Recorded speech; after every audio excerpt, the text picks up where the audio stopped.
मंच अब समर्पित है और इसका पूर्ण लाभ उठाना आपकी जिम्मेदारी है, आप प्रतिभावान बच्चों की जिम्मेदारी है। सबसे पहले मैं डॉक्टर शेट्टी से ही निवेदन करूंगा, जैसा मैंने कहा कि इन्हें वर्षों से हम सुनते आए हैं और जो स्वयं देश की सरकार को भी शिक्षा नीति में परिवर्तन से लेके आज की ज़रूरतों पर मार्गदर्शन देते हों, अपनी राय व्यक्त करते हों, उनसे बेहतर आगाज़ और क्या होगा।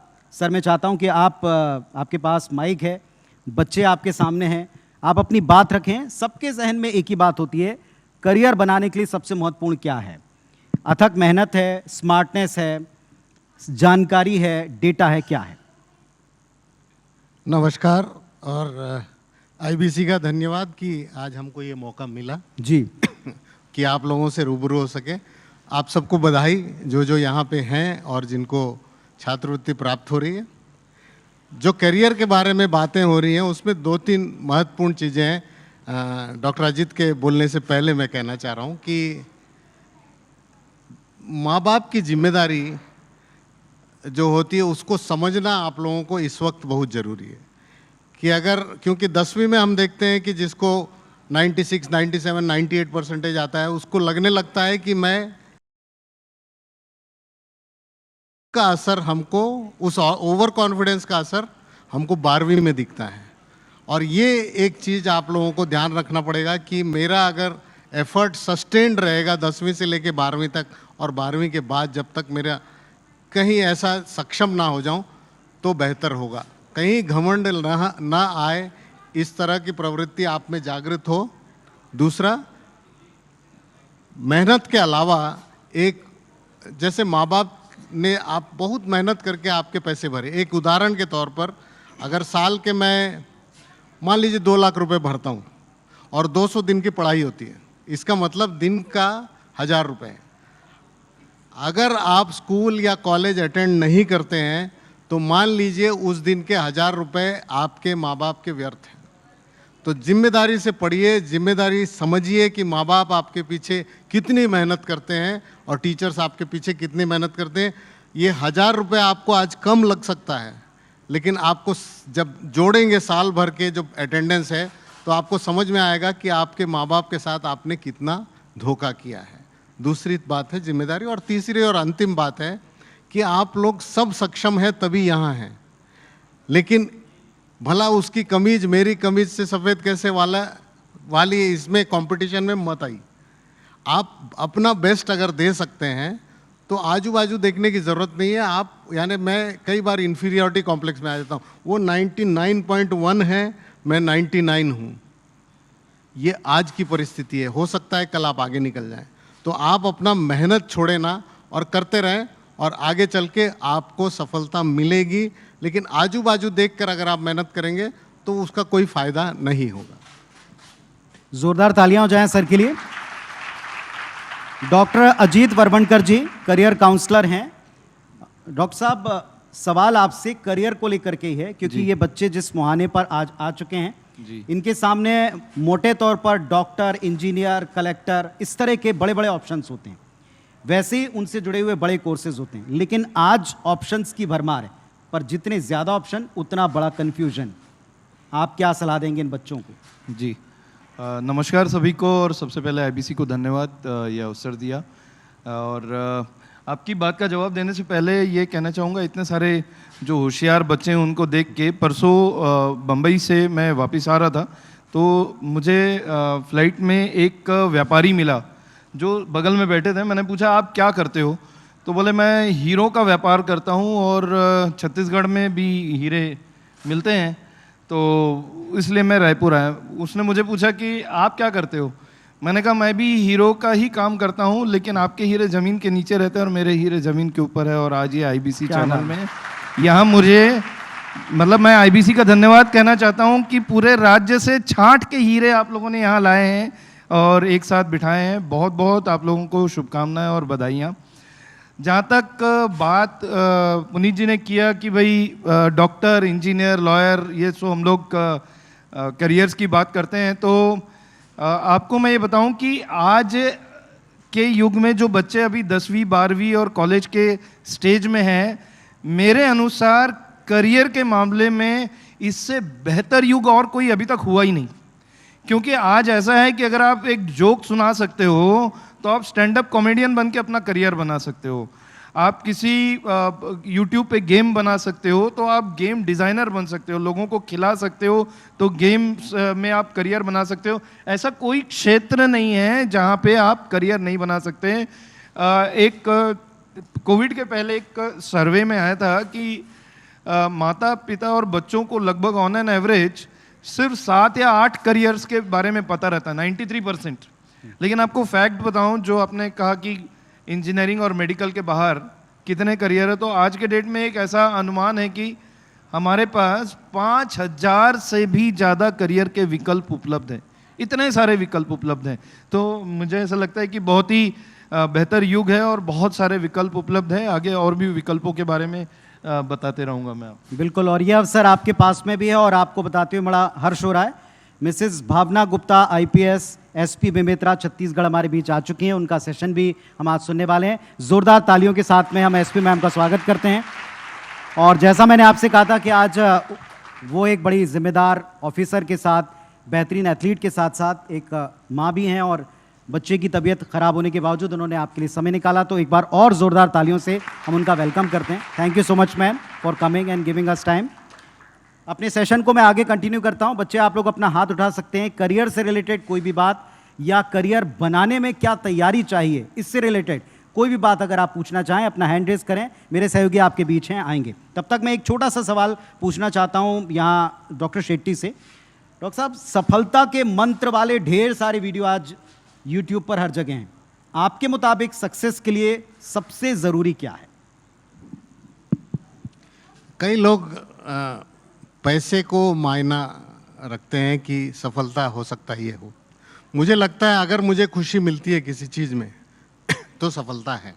हाँ, और इसका उदाहरण एक देता हूँ मैं कि प्रधानमंत्री मोदी जी ने एक ऐसी कार्यक्रम में हम उस समय मुख्यमंत्री थे, वो 2002 की बात है ये, और उस वक्त उन्होंने एक कोई मेरी बात हुई होगी तो उन्होंने कहा आप मुख्यमंत्री कार्यालय में आके मिलिए। तो उस समय मैं जब अंदर घुसा, फरवरी 28 था, वो बजट देख रहे थे और मैं अंदर घुसा तो उन्होंने बंद कर दिया। बोले आप उतनी दूर से आए हैं, क्या है आपका प्रोग्राम? तो मैंने बोला गुजरात के हर जिले में हम 500 बच्चों का एक रेसिडेंशियल स्कूल बनाना चाहते हैं 6वीं से 12वीं तक, और उसमें जो विधा में बच्चे को रुचि है वो विधा में हम उनको ट्रेनिंग देना चाहते, चाहे वो स्पोर्ट्स हो, चाहे कॉमर्स हो, चाहे कुछ भी हो। बोले ठीक है, आपको क्या चाहिए? मैंने बोला 50,000 स्क्वायर फीट की एक बिल्डिंग चाहिए। फरवरी 28, कब चाहिए? मई 28। और मैंने फिर एक हल्की बात कह दी। मैंने कहा जिस तरह से सरकारी तंत्र काम करता है, मुझे लगता है कि इस साल मई 28 तक तो नहीं होगा, मुझे लगता है ये कार्यक्रम हम अगले साल से शुरू करते हैं। गुस्सा हो गए मेरे ऊपर। बोले आप मुझे ये मत बताइए आपको क्या चाहिए, कब चाहिए, बस इतना ही बताइए। मैं वहाँ से मुस्कुराते हुए चला गया कि सरकार में एक फाइल घूमने के लिए 3 महीने लग जाता है, मई 28 को कहाँ? मई 28 को मैं वापस गया, आया और अंदर घुसा तो उनके टीवी पर 18 जिलों में 18 50,000 स्क्वायर फुट के बिल्डिंगें दिख रही थी। और मैं बोला ये हो कैसे गया ये? बोले अब अपना काम करिए आप। उसके अगले वर्ष एकलव्य कार्यक्रम को मिनिस्ट्री ऑफ HRD का एक पुरस्कार मिला। लेकिन मैं बाहर निकला ताज्जुब से कि ये बिल्डिंगें तैयार कैसी हो गई 3 महीने में। और OSD से मैंने पूछा तो OSD ने बताया कि साहब जिस तरह से आपने पूछा उनको अच्छा नहीं लगा। उन्होंने GAD को, फाइनेंस को, PWD को, एजुकेशन को, सबको बुला लिया और फाइल पे दस्तखत वहीं करवा लिया उसी 1 घंटे में। और उसके बाद काम शुरू किया। बोले मई 28 को आपको चाहिए। इस आदमी के सफलता के पीछे का कारण है कि वो चाहता है कि समय पर कोई भी चीज़ हो, उससे जनता को फ़ायदा हो, ये उसको खुशी देती है, ये सफलता। इसमें कहीं पैसा इन्वॉल्व नहीं है।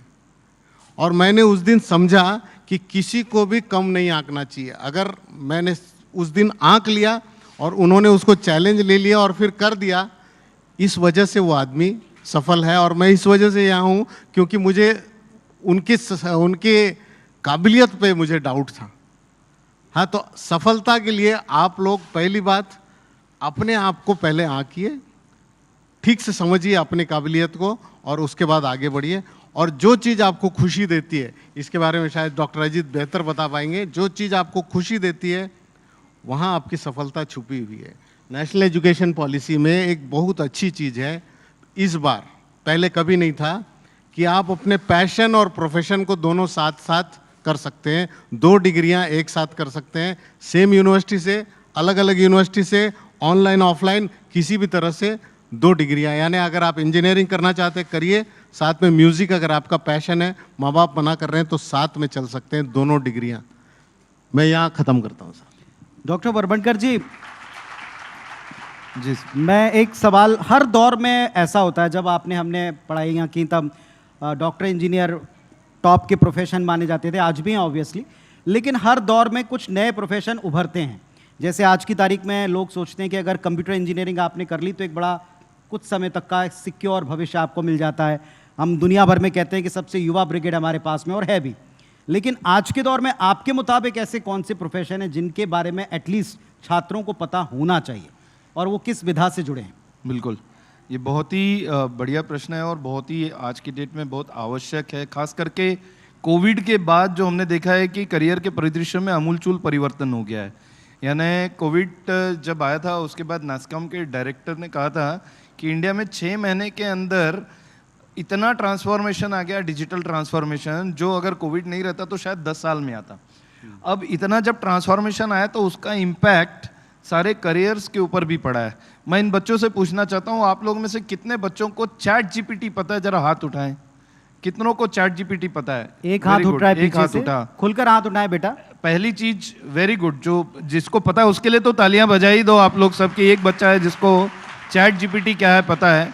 कितनों को आर्टिफिशियल इंटेलिजेंस ये नाम सुना है आप लोगों ने? एआई, काफी सारे लोगों ने सुना हुआ है, वेरी गुड। चैट जीपीटी बेटा एआई का ही एक एप्लीकेशन है, और ये आज के डेट में आर्टिफिशियल इंटेलिजेंस है ना, मशीन लैंग्वेज, ब्लॉकचेन, ये सारी जो टेक्नोलॉजीज, क्लाउड, ये सारी जो टेक्नोलॉजीज आ गई हैं, एक वर्ल्ड इकोनॉमिक फोरम ने स्टडी किया, और उस स्टडी में इंटरनेशनली ये निकल के आया कि हर 10 साल में 65% करियर के ऑप्शन जो है वो विलुप्त हो जाते हैं।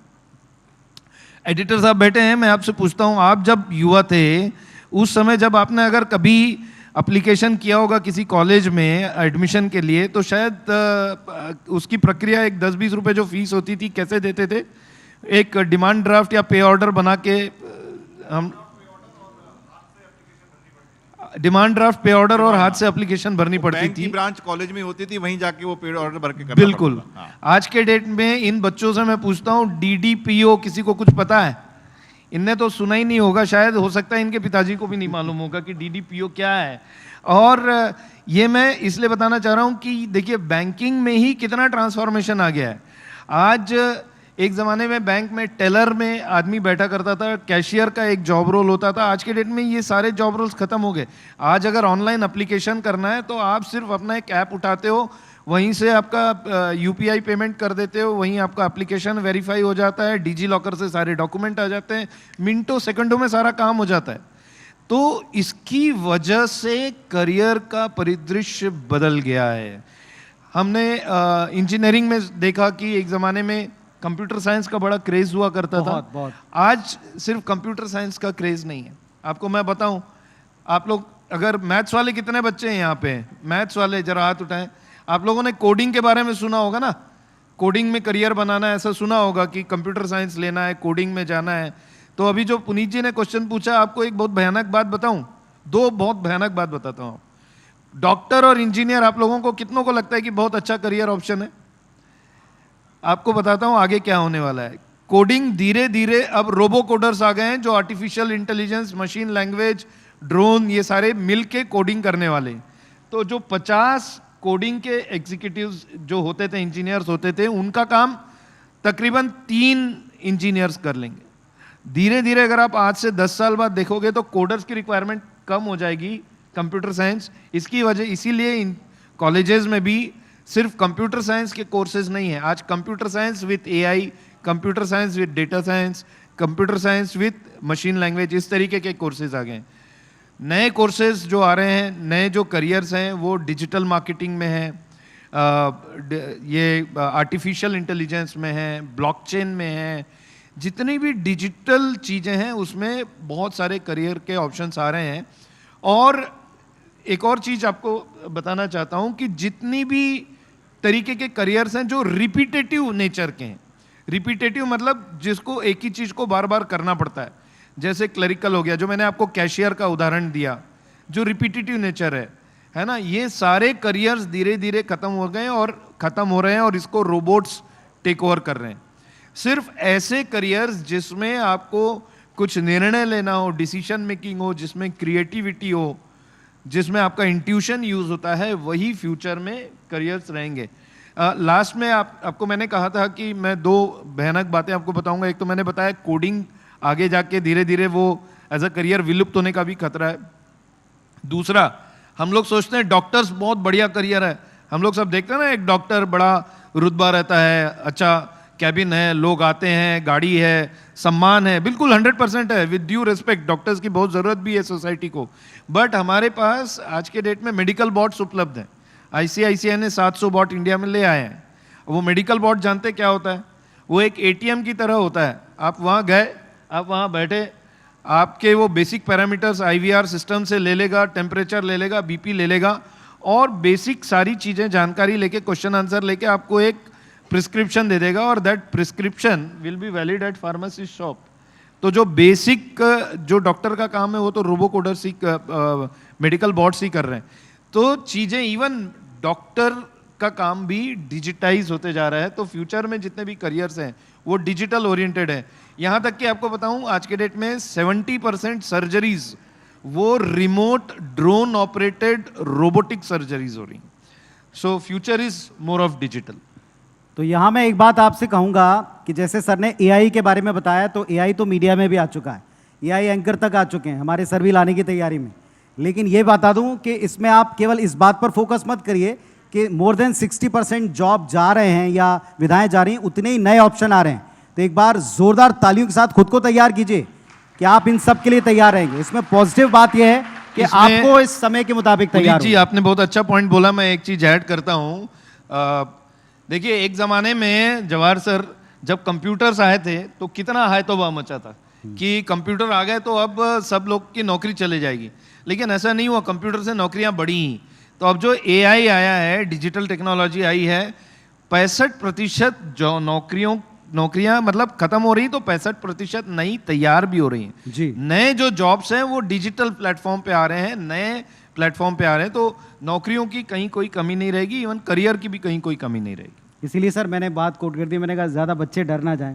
डरना तो हम लोगों को है जो हम लोग लगातार पुरानी चीज़ों को लेकर करें। चलिए, आप लोग अपने सवालों के साथ तैयार हैं तो मेरे सहयोगी आए आपके पास में, हाथ खड़े करें जी, फौरन लेकर जाएं। अपना नाम बताएं बेटा, खड़े हो जाएं अपनी जगह और सीधे सवाल पूछिए। गुड आफ्टरनून टू ऑल, मेरा नाम तमन्ना पशायत है।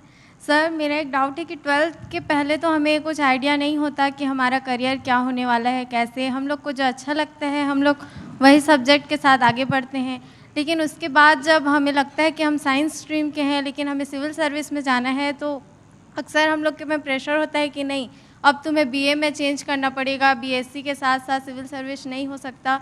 तो सर, इसमें आप क्या सजेशन देना चाहेंगे कि हमें BA जाना चाहिए कि जो हमने पकड़ा है अपने साथ? बहुत अच्छा सवाल है आपका। हम उसी उनका के साथ उनका जाएं। यही है सर, सिविल सर्विसेज में मैथ साइंस वाले अपने सब्जेक्ट को कैरी ऑन करें या नए सब्जेक्ट लें, प्रचलित सब्जेक्ट लें जिनका सक्सेस रेशो शायद थोड़ा बेटर है। देखिए, पर्टिकुलरली अगर सिविल सर्विसेज की बात कर रही हैं तो यूजुअली इंजीनियरिंग के सब्जेक्ट्स लेता नहीं है सिविल सर्विसेज देते टाइम। हाँ, तो इसमें ना सर 2-3 इम्पॉर्टेंट एस्पेक्ट्स हैं। बैठ जाओ बेटा, तू खड़े मत रहे। सब्जेक्ट चॉइस एक बहुत बड़ा विषय है। मैं पर्टिकुलरली आपके बारे में नहीं बात कर रहा हूँ। मेरी इच्छा है आप लोगों को एक एक्सरसाइज कराऊँ जो आपके अपने माँ बाप और टीचर्स के साथ करना चाहिए। जैसे अजीत सर ने कहा कि समाज में बदलाव आता है तो करियर में बदलाव आता है, ये सिंपल मूड है। तो आप आज AI है, हो सकता है कुछ DI हो, आज नहीं पता हमको।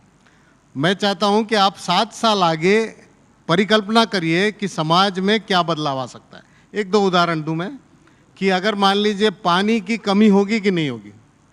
बिल्कुल कमी होगी। जनसंख्या बढ़ रही है, पानी के स्रोत उतने ही हैं। अगर पानी की कमी होगी तो पानी में करियर्स क्या क्या हो सकते हैं कि मुझे लगता है कि खेत फ्लैट्स के जैसे 10 माले के खेत होंगे आगे चल के, क्योंकि ज़मीन की भी कमी होगी। और खेत अगर होंगे ऊपर तो एक वाटर इंजीनियर लगेगा जो कि ये बताएगा आपको कि पानी ऊपर से नीचे आना चाहिए कि नीचे से ऊपर जाना चाहिए, कितना पानी किस फसल में लगना चाहिए। एक दूसरा वाटर ऑडिटर लगेगा आपको, क्योंकि पानी की कमी है, उसका उपयोग जो है वो कैसे करना है वो बताएगा। दूसरा परिवर्तन जो समाज में हो सकता है वो ये हो सकता है कि महिलाएं जितनी करियर्स में हैं वो और बढ़ेंगी संख्या में, हाँ कि नहीं? बढ़ेंगी। अगर बढ़ेंगी तो अमूमन हमारे घरों में क्या होता है, लड़की के कमरे में पिंक कलर, ब्लू कलर लड़के के कमरे में, of white colour drawing room में होता है। अमूमन मिडिल क्लास में यही होता है। लेकिन जब महिला ऑफिस में जाएगी, इस तरह देखेगी, बोलेगी कंसील्ड लाइटिंग में क्यों घर में ना, क्योंकि सक्षम हो चुकी है वो, मैं कारपेट घर में क्यों ना लगाऊं, इस तरह के सोफे क्यों ना लगाऊं। तो उससे क्या हो गया महिला की सोच में ये आने से कि इंटीरियर डिज़ाइन, हाँ, इस तरह की चीज़ें ज़्यादा काम। अच्छा, महिला घर आई, पति भी घर में आया, अभी क्या है, महिला घर में आया, चाय पिलाओ बोलेंगे, किस मुंह से बोलेगा? दोनों ऑफिस से आएंगे तो।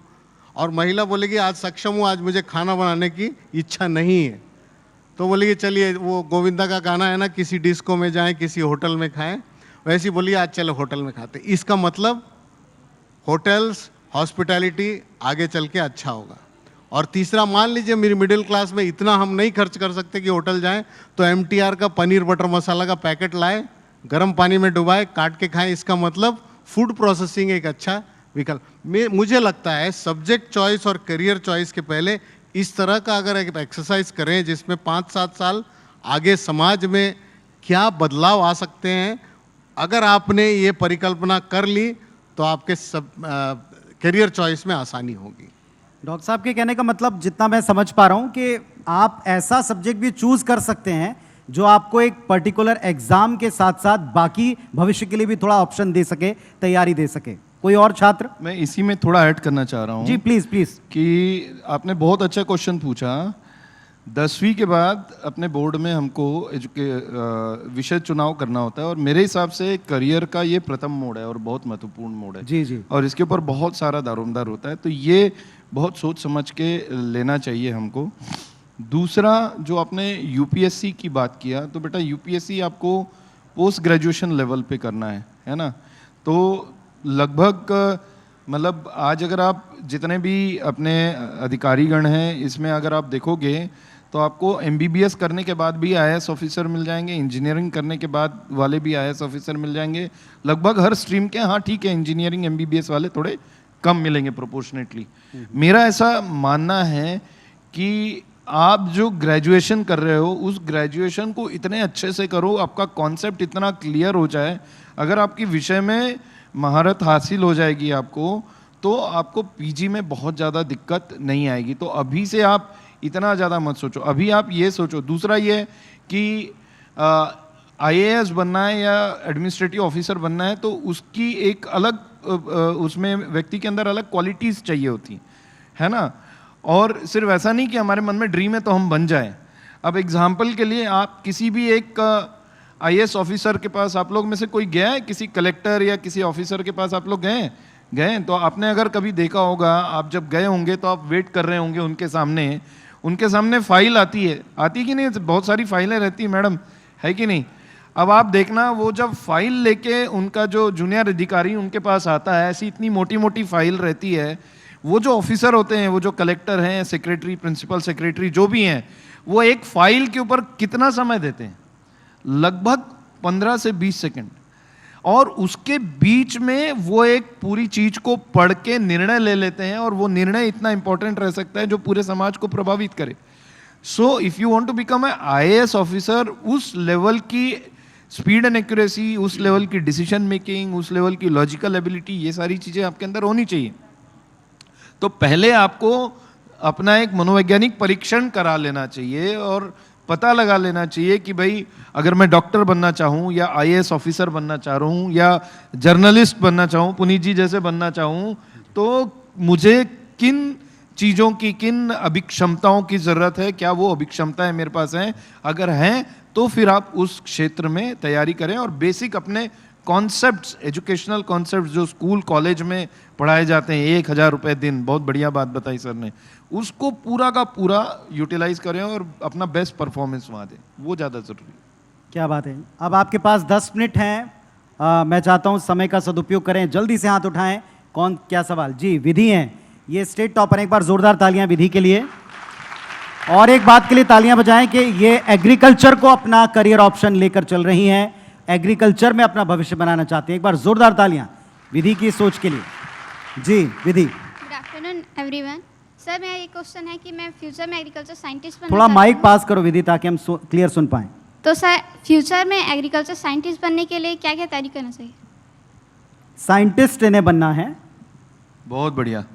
सबसे बेसिक चीज़ जो मैंने, बैठ जाओ बेटा, सबसे बेसिक चीज़ साइंटिस्ट बनने के लिए आपका कॉन्सेप्ट, जो मैं अभी थोड़ी देर पहले कह रहा था, कॉन्सेप्चुअल अंडरस्टैंडिंग बहुत बढ़िया होनी चाहिए। आप जिस भी विषय में पढ़ के साइंटिस्ट बनना चाह रहे हो, आपकी विषय के ऊपर पकड़ बहुत अच्छी होनी चाहिए। और इसमें मैं आपको एक चीज़ बताऊं, कभी भी जब आप विषय को लेते हो ना, तो सिर्फ सिलेबस की पुस्तकें, चूंकि आपका गोल है साइंटिस्ट बनना, तो सिर्फ सिलेबस की पुस्तकों के ऊपर आप मत निर्भर रहो। सिलेबस के अलावा भी आप लाइब्रेरी में जाओ, ऑनलाइन रिसोर्सेज में जाओ, और अलावा भी आप जितना आपको कंटेंट मिल सकता है, रिसर्च पेपर्स बहुत सारे पब्लिश होते हैं, उन रिसर्च पेपर्स को आप पढ़ो, ठीक है। इसके अलावा आपको अपना जिसको हम कहते हैं साइंटिस्ट बनने के लिए एक इन्वेस्टिगेटिव एबिलिटी बहुत बढ़िया डेवलप करनी होती है। इन्वेस्टिगेटिव एबिलिटी का मतलब ये होता है किसी भी चीज़ को इन्वेस्टिगेट करने की एबिलिटी, यानी आपको आज हमारे सामने जो कुछ भी इंफॉर्मेशन है उसके बीच से आगे, रिसर्चर यही तो करता है ना, उसको सारी चीज़ें पता नहीं रहती है, उस अवेलेबल इंफॉर्मेशन को स्टडी करके उससे बीच से वो नई इंफॉर्मेशन निकालता है। तो इस तरीके की एबिलिटी आपको डेवलप करनी है। अब वो कैसे करनी है, बड़े आसान से 1-2 तरीके मैं आप लोगों को बता देता हूँ, जिसको यूज़ करके आप अपनी लॉजिकल और इन्वेस्टिगेटिव एबिलिटीज़ इम्प्रूव कर सकते हो, जिससे आपके निर्णय लेने की क्षमता और रिसर्च में भी आपको हेल्प होगा। पहली चीज़, खेल खेले। कौन सा? चेस। आप लोग खेलते हैं चेस? किसी को पता है चेस? चेस खेला करो। चेस मैं तो कहता हूँ कि सप्ताह में कम से कम 2-2, 3-3 बोर्ड खेला करो। उससे होता ये कि आपकी 2 स्टेप आगे सोचने की स्किल बढ़ जाती है। दूसरा, रूबिक क्यूब जैसे एक खेल होता है, आप लोगों ने देखा होगा 3x3, 4x4 का, उस तरीके के रूबिक क्यूब्स को आप सॉल्व करो। और रिसर्च के लिए खास करके अगर सब्जेक्ट की बात करूं, चाहे आप एग्रीकल्चर करो चाहे कोई भी करो, आपका स्टैटिस्टिक्स और मैथमेटिक्स बहुत स्ट्रांग होना चाहिए। तो उसमें भी अपनी प्रैक्टिस नियमित आप बना के रखो। और इंस्टीट्यूशंस बहुत सारे हैं, समय कम है, आप अलग से और कॉन्टैक्ट कर लेना तो मैं इंस्टीट्यूशंस भी बता दूंगा। तो मूलतः डॉक्टर साहब का कहने का अर्थ यही है कि आप जिस भी विषय में रिसर्च चाहते हैं उसका गहन अध्ययन अभी से शुरू कर दें, केवल टेक्स्ट बुक पर ही नहीं, सिलेबस पर नहीं, इसके बाहर भी काफ़ी पठन पाठन किया करें। जी, हाथ खड़े कीजिए। जी, अपना नाम बताइए और सीधे पॉइंट पर आइए। गुड इवनिंग सर, मेरा नाम मांडवी चंद्राकर है। सर मेरा ये क्वेश्चन था कि 12th के बाद हम लोग जब भी अपने करियर के बारे में शुरुआत करते हैं, अपने तैयारी करनी, तो हमें बहुत से लोग मिलते हैं। तो कुछ मोटिवेट करने वाले होते हैं, कुछ डीमोटिवेट करने वाले होते हैं। सर हमें अपने मोटिवेशन के लिए क्या क्या करना चाहिए? जोरदार तालियां पहले सवाल के लिए हो जाएं, ये हम सबके लिए ज़रूरी सुनना।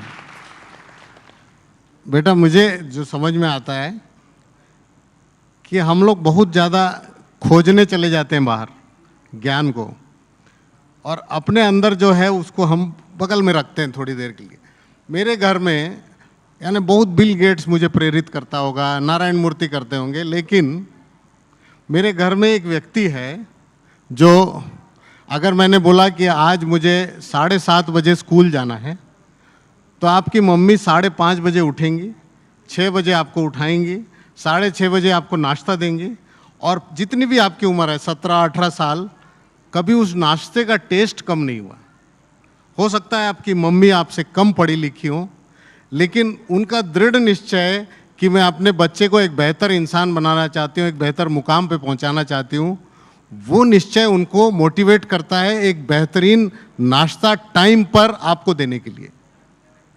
ऐसा मोटिवेटर जब आपके घर में है, और हम दुनिया भर में खोजते रहते हैं कि कौन मुझे मोटिवेट कर सकता है, ये एक बार थोड़ा अंदर झांक के देखिए। आपके घर में आपके बहुत सारे ऐसे प्रेरक लोग होंगे, आपके पिता भी होंगे, आपके भाई भी हो सकते हैं। एक तो जब आप खोजते रहते हो, ये बिना जाने कि मेरे अंदर क्या है, तो ऐसे कंफ्यूजिंग स्टेट में आप आ जाओगे जहां हर आदमी अलग अलग चीज़ें बताता है, और गलत नहीं है, वो अपने हिसाब से बताता है लेकिन अलग अलग, और वो कन्फ्यूजन क्रिएट करता है। एक दूसरा, नेशनल एजुकेशन पॉलिसी में एक प्रावधान है जो अब अच्छा है कि आपने गलती कर ली, मान लीजिए आपके माँ बाप ने कहा इंजीनियरिंग ज्वाइन कर लो और आपका इंटरेस्ट नहीं है, तो फर्स्ट ईयर करने के बाद सेकेंड ईयर आप अपना ग्रेजुएशन बदल सकते हो। यानी गलती हो गई तो फंसो मत, ना साल बर्बाद करो। सेकेंड ईयर आप लैटरली बीकॉम जा सकते हो, बीबी, जो आपको लगता है कि मुझे वो करना चाहिए था, मैं माँ बाप के इसमें या किसी के भी फोर्स में आ गया। ये करेक्टिव मेजर आज की तारीख में अवेलेबल है आप लोगों के पास, इसलिए इन्होंने जो कहा कि आप बेहतर समय में हैं, जो आप करियर किस तरह से चुन सकते हैं, गलतियों को किस तरह से सुधार सकते हैं। बिल्कुल अंतिम बात बहुत शॉर्ट में मैं चाहता हूं डॉक्टर अजीत, आप प्लीज़ बताएं कि आजकल गूगल के दौर में हर इंफॉर्मेशन ऑन द टिप है। पेरेंट्स की, टीचर की भूमिका क्या होनी चाहिए बच्चों के साथ? वो जो बच्चा पूछना चाह रहा था उसका भी मैं इसमें उत्तर जोड़ना चाहता हूँ। पेरेंट्स बहुत बड़ा विषय है, बहुत शॉर्ट में दो बातें कहूँगा। पहला तो ये कि पेरेंट्स कभी भी ये ना कहें कि हमारे ज़माने में ऐसा होता था, क्योंकि आपके ज़माना एकदम अलग था और उस ज़माने में ना मोबाइल था, ना डिजिटल था, ना कुछ था। पेरेंट्स थोड़ा सा प्रोग्रेसिव माइंड पे रहें और फॉरवर्ड थिंकिंग रहें और बच्चों को हर नए करियर्स की ओर जाने के लिए प्रोत्साहित करें, और जहाँ समझ नहीं आता वहाँ प्रोफेशनल करियर काउंसलर्स हैं, प्रोफेशनल्स हैं, उनसे आप हेल्प लें और आगे बढ़ें। और बच्चों के लिए मैं एक बात बताना चाहता हूँ। बच्चे सब लोग एक साथ बोलो टिक टिक, जोर से बोलो टिक टिक, जोर से बोलिए, जोर से एक बार और टिक टिक। टिक का स्पेलिंग है TIC, है ना? ये टिक जो है ना आने वाले समय में आपको बहुत हेल्प करने वाला है। कैसे? TIC आने वाले समय की 3 स्किल्स है जो बहुत इंपॉर्टेंट है। T मतलब थिंक, I मतलब इनोवेट, C मतलब क्रिएट। थिंक मतलब सोचना। आज के डेट में हम देख रहे हैं गूगल की वजह से कॉपी पेस्ट वाला मामला बहुत हो गया। जी। हम सोचते नहीं है। न्यूटन ने एप्पल को नीचे गिरते हुए सोचा कि ये क्यों गिर रहा है, उसके बाद से किसी ने नहीं सोचा। तो आप लोग सोचो किसी भी चीज के बारे में। I इज इनोवेट, हमेशा कुछ ना कुछ नया करने की सोचो, चाहे स्टार्टअप बनाने की सोचो, इस चीज को नए तरीके से कैसे किया जा सकता है। अगर खाना ही बना रहे हो तो खाने को किस तरीके से नया बना सकते हैं, इनोवेट करो। और C मतलब क्रिएट करो। आपको अगर लॉन्ग टर्म में सरवाइव करना है, टेक्नोलॉजीज आते रहेंगी, AI की जगह जैसे सर कह रहे थे DI आ जाए, PI आ जाए, लेकिन सक्सेसफुल वही होगा जिसके अंदर कुछ नया क्रिएट करने का मादा होता है। सो ये टिक टिक का फॉर्मूला जो है ना, ये अपने जीवन में हमेशा अपने पास रखना। तो जोरदार तालियां आप बजाएं इस आदरणीय मंच के लिए। और जैसा सर ने कहा कि इस टिक टिक को आप याद रखें, और अपने दिमाग में जो टिक टिक है वो हमको इशारा समय का भी देती है। समय हो गया है अगले पैनल की तरफ चलने का, लेकिन इसके पहले मैं दोनों सर को अपनी तरफ से, आप सबकी तरफ से बहुत सारा शुभकामनाओं के साथ धन्यवाद देता हूं। और हमारी टीम की तरफ से श्री रविकांत डिमोले जी, रीजनल बिजनेस हेड IBC 24, मैं उन्हें रिक्वेस्ट करता हूं सर प्लीज़ आप मंच पर आ जाएं। मैं श्री रविकांत मित्तल सर से रिक्वेस्ट, जी आइए डिमोले सर प्लीज़ आएँ। क्षमा कीजिएगा सर, मैं देख नहीं पाया। आपने दोनों सर ने जो हमें इतना समय दिया है, मैं जोरदार तालियां आप सबकी चाहता हूं। ये हमारी तरफ से सर एक टोकन ऑफ रिस्पेक्ट है। थैंक यू सो मच बच्चों को और हमें आपका मूल्यवान समय देने के लिए। आपका मार्गदर्शन, आपका आशीष इनको मिलता रहे, ये करियर में बहुत बेहतर करें, ये उम्मीद हम करते हैं।